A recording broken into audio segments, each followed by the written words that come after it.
Voici le bassin de la patiente. Une maquette à taille réelle, sortie tout droit d'une imprimante 3D.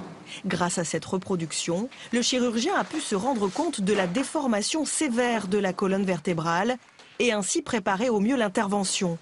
Pendant plusieurs heures, il s'est entraîné sur le prototype, une sorte d'opération à blanc.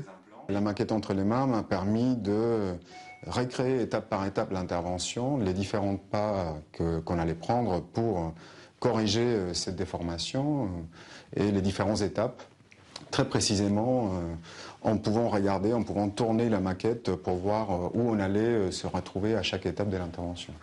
Le risque était la paralysie de la patiente.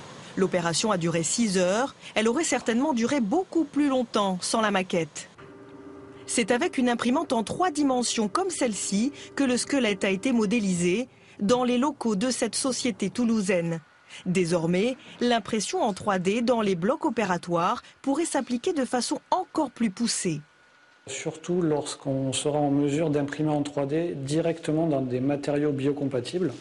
Ça commence à être le cas, il y a des études notamment pour l'impression 3D tissulaire, donc de tissus vivants.